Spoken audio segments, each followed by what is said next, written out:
لله رب العالمين نحمده تعالى وبه نستعين ونشكره جل وعلا في كل وقت وحين ونشهد أن الله ولي المتقين رغبنا سبحانه وتعالى في احتراف الإيمان به جل وعلا ورغبنا أيضا في العمل الصالح له عز شأنه فقال جل جلاله والذين آمنوا وعملوا الصالحات في روضات الجنات لهم ما يشاءون عند ربهم ذلك هو الفضل الكبير ذلك الذي يبشر الله عباده الذين آمنوا وعملوا الصالحات.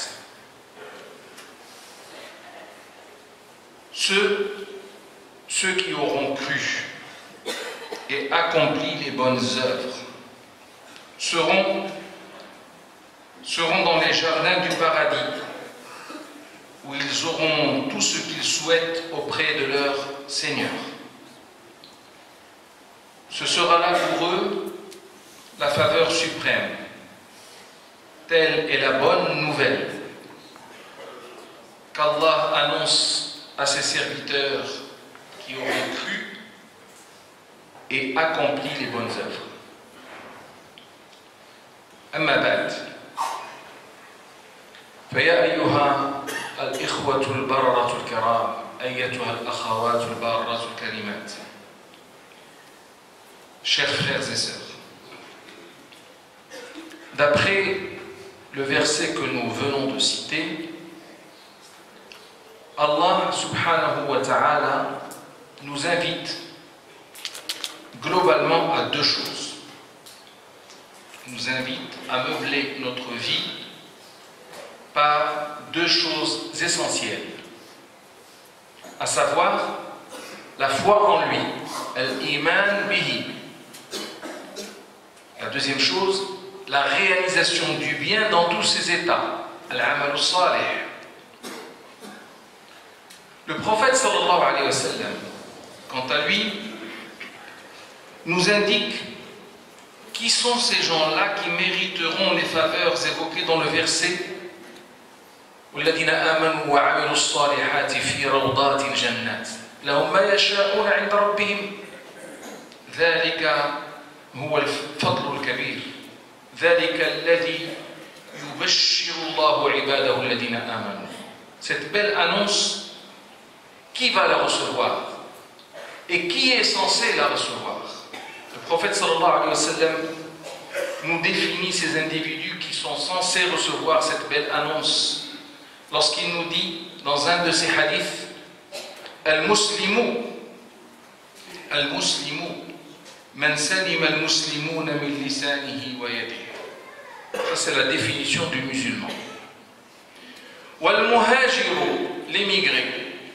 Man hajara ma naha Allahu anhu. Wal-mu'minu man aminahu an-nasu ala dima'ihim wa amwalihim. Wal-mujahidu man jahada nafsahu fi ta'ati Allah. Nous sommes, chers frères et sœurs, à la veille du mois du Ramadan. Et nous avons tous besoin de savoir ce qu'attend de nous le mois du Ramadan. Et comment devons-nous nous comporter durant ce mois pour essayer, nous tous ensemble, de nous transformer, de nous formater afin de mériter cette belle annonce qui nous a été faite par Allah subhanahu wa ta'ala. Le hadith que je viens de citer nous apprend 4 définitions. La définition du musulman, le vrai. Le vrai musulman est celui auquel échappent les autres à ses travers. Ensuite, il nous définit le vrai émigré, al-muhajir. Lorsqu'il dit le vrai émigré est celui qui bannit les interdits divins. Troisième définition, le vrai croyant. Qui est-il? Le vrai croyant est celui qui n'attente jamais à la vie des autres, ni ne leur prend jamais leur bien. Enfin, le mujahid, le vrai mujahid, est celui qui lutte en permanence pour être au service d'Allah. Man jahada nafsahu fi ta'atillah. Par ailleurs, Allah subhanahu wa ta'ala nous montre clairement la voie de la réussite lorsqu'il nous dit, dans un verset que tout le monde connaît presque par cœur, presque tout le monde connaît par cœur, je voulais dire, dans le chapitre du pèlerinage, Ya ayyuhalladhina amanu, arka'u wasjudu wa'budu rabbakum waf'alu al-khayra la'allakum tuflihun wajahidu fillahi haqqa jihadih. Ce qui voudrait dire en français aux croyants, inclinez-vous, prosternez-vous, adorez votre Seigneur et faites le bien, sans doute réussiriez-vous. Et luttez comme il se doit pour la cause d'Allah. Le commentaire que nous pourrions faire à propos de ce verset est le suivant. Quel aurait été le bonheur? Quel aurait été le bonheur de l'humanité tout entière si chaque être parmi nous pouvait mettre en œuvre ce verset et appliquer le précédent hadith dans lequel Rasul sallallahu alayhi wa sallam nous a donné les 4 définitions. Nous aurions tous eu l'honneur de glaner la belle annonce faite par Dieu dans le verset par lequel nous avons introduit ce sermon, et qui n'est autre que la faveur suprême, al-fadlul kabir. En effet, si chacun d'entre nous veille à concrétiser le hadith en question, les 4 définitions, dans son quotidien, notre société deviendrait une société de paix et d'entraide, une société de piété et d'amour.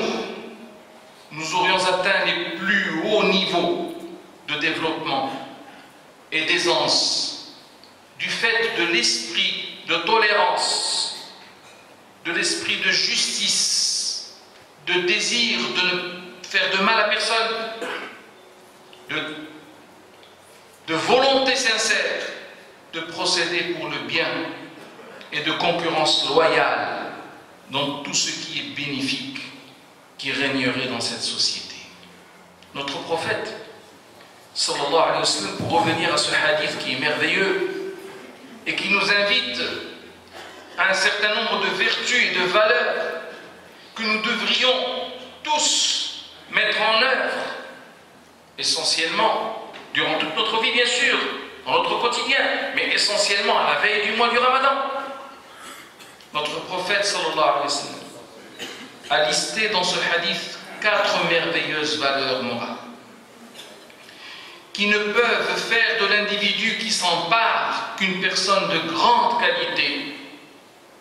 La première de ces valeurs n'est autre que la soumission à Dieu, islam, que nous appelons nous autres musulmans islam, et qui veut dire s'abandonner totalement à Dieu, en ce sens que l'individu qui procède à un tel abandon fasse tout ce qui est en sa possibilité pour satisfaire les lois divines et rendre leurs droits à ses semblables sans plus tarder. Cette dernière notion, rendre ses droits à chacun sans plus tarder, cette dernière notion signifie que le musulman est invité à nous souhaiter à ses semblables, les êtres humains, dans leur globalité, il ne leur souhaite exclusivement que ce qu'il souhaite pour lui-même. Or, cela ne peut se produire que s'il, le musulman, que s'il s'interdit dans l'absolu de leur faire du tort, aussi petit soit-il, pas un mot. Et c'est justement ce à quoi nous invite Ramadan et le jeûne du Ramadan. Ne faire de tort à personne. Pas un mot qui puisse froisser mon prochain, ni un geste qui puisse lui faire peur ou le rendre triste. Ça, c'est la première définition. Passons à la deuxième. La deuxième valeur concerne la hijra, que le prophète sallallahu alayhi wa sallam a défini comme étant non pas le fait de quitter un pays pour aller à un autre, mais de mettre de côté tout ce que Dieu a pu interdire ou déconseiller comme péché, comme mauvaise action. Imaginez avec moi, chers frères et sœurs, si la société humaine pouvait être lavée de toute forme d'extorsion, de toute forme de corruption, de toute forme de turpitude, de consommation de drogue et autres substances enivrantes, toute forme d'usure, toute forme de médisance, toute forme de calomnie, toute forme de sorcellerie, toute forme de meurtre et de tuerie dont nous souffrons tellement ces derniers temps et qui grève la communauté mondiale dans son ensemble. Je reviens pour dire, imaginez avec moi, si tout cela devait disparaître. Si tout cela devait disparaître de notre société, où l'homme serait-il arrivé? En matière d'essor, en matière de progrès, mais surtout en matière de bonheur. Il est clair que la hijra, ainsi définie, constitue un devoir individuel pour tout musulman qui devrait lui être rappelé à tout moment et à chaque fois que l'occasion se présente, tellement il a tendance, le musulman, à l'oublier. Et je pense que personne ici ne peut dire le contraire. Nous avons besoin que cela nous soit rappelé à chaque fois. La troisième valeur. La troisième valeur est quant à elle représentée par la foi, l'iman, qui selon le hadith précité, motive celui qui la porte en lui vers une conduite saine qui le conjure de ne jamais constituer de danger pour son prochain. Le vrai croyant, mes chers frères et sœurs, ne tend jamais la main comme ça, non pas comme ça. Ne tend jamais la main vers ce qui ne lui appartient pas de droit. Le vrai musulman, le vrai croyant, n'attente pas à la vie des autres et n'y pense même jamais. Enfin, il essaie par tous les moyens de ne jamais faire de tort à quiconque. Nous reviendrons volontiers sur ce dernier point après la pause.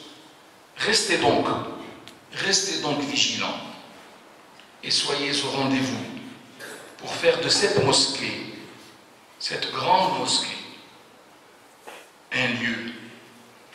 Cette mosquée que vous avez le plaisir et que vous avez l'honneur de fréquenter pour adorer Allah, d'en faire un lieu de renaissance de la vraie foi et un lieu de renaissance du vrai musulman, un lieu à partir duquel vous diffuserez l'altruisme, la bonté et la citoyenneté que notre belle religion nous recommande de vive voix.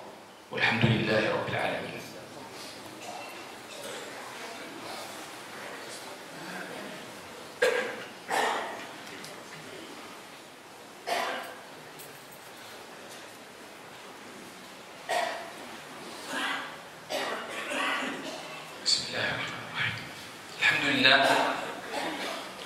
والصلاة والسلام على رسول الله وآله ومن والاه.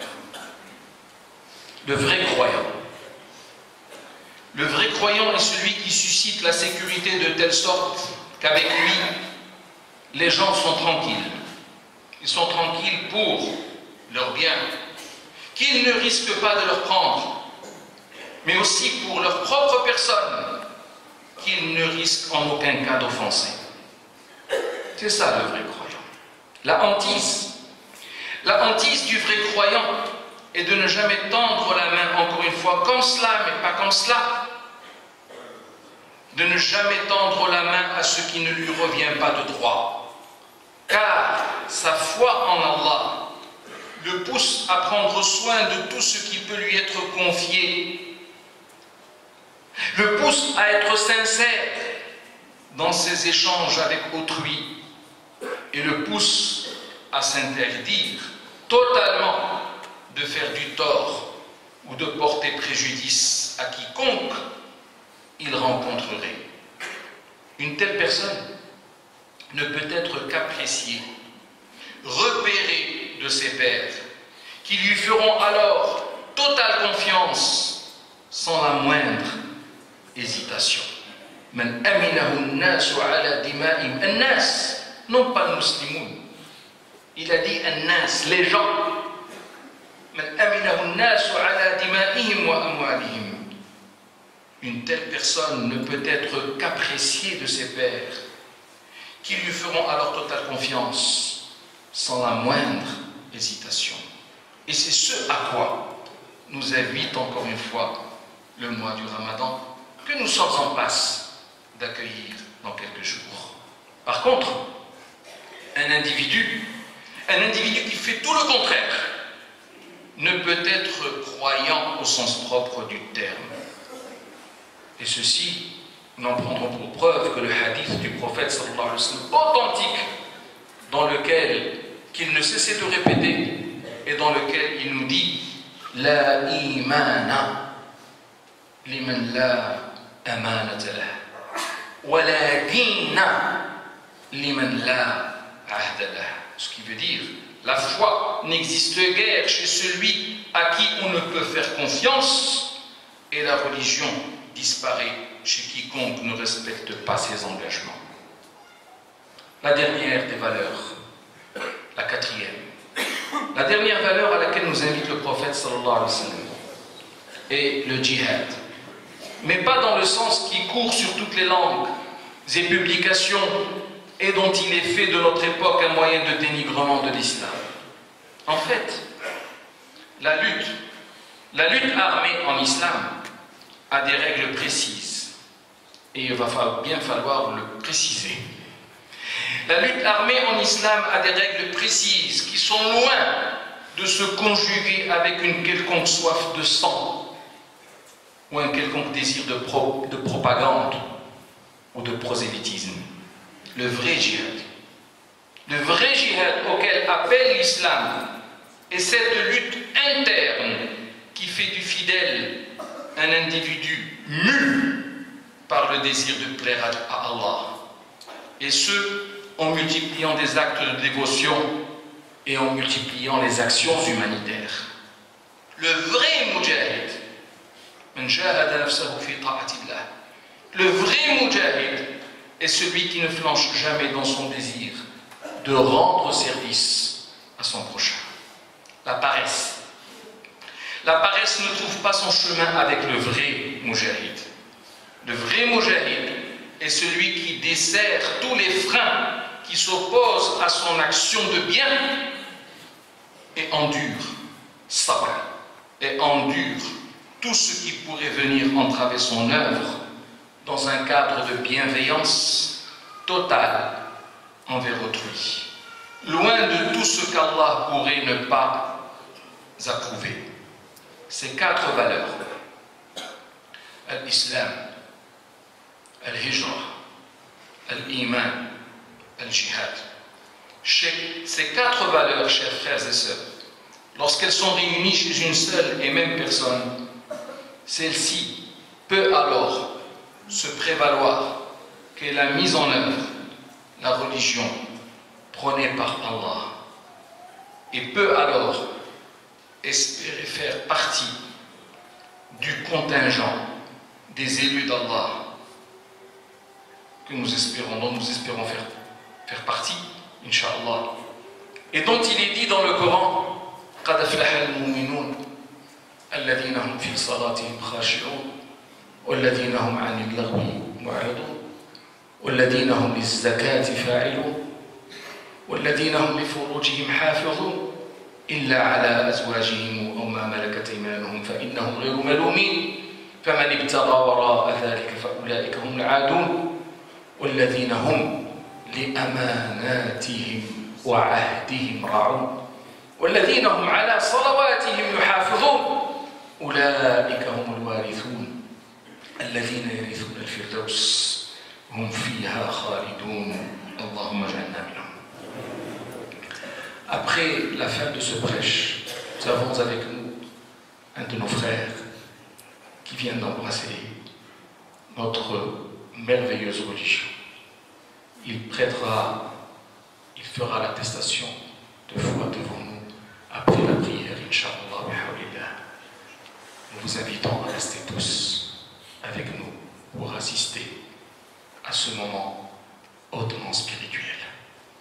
Allahumma ij'alna min ibadika al-mu'minin wa min ibadika al-qanitin wa min ibadika as-sadiqin was-salihin ya rabb al-alamin. Allahumma ij'alna min ibadika al-muflihin.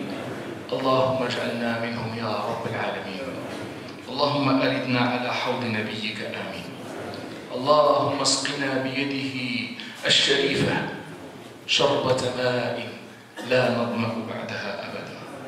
اللهم لك الحمد والشكر لا نحصي ثناء عليك أنت كما أثنيت على نفسك.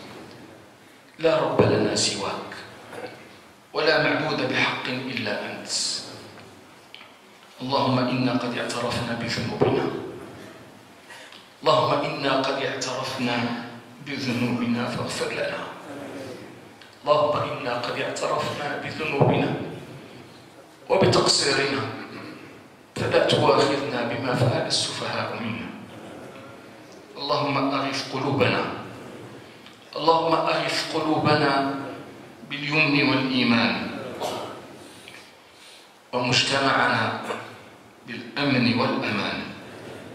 اللهم أبرم لنا مقام رشد يجل فيه أهل طاعتك ويهدى فيه أهل معصيتك ويؤمر فيه بالمعروف وينهى فيه عن المنكر ويعمل فيه يا الله برضاك. اللهم يسر لنا أمورنا واستر لنا عيوبنا وأذهب عنا همومنا وارفع عنا غمومنا يا غياث المستغيثين ويا جابر المنكسرين ويا راحم المستضعفين. اللهم أدخل علينا شهر رمضان باليمن والإيمان والسلامة والإسلام. اللهم اجعله شهر بركة وشهر رحمة وشهر مغفرة وشهر عتق من النار. واجعلنا يا ربنا من عتقائك آمين. لا إله إلا أنت سبحانك إنا كنا من الظالمين. وصل اللهم على سيدنا محمد وعلى آله وصحبه أجمعين. سبحان ربك رب العزة عما يصفون وسلام على المرسلين والحمد لله رب العالمين. وقوموا إلى صلاتكم خاشعين.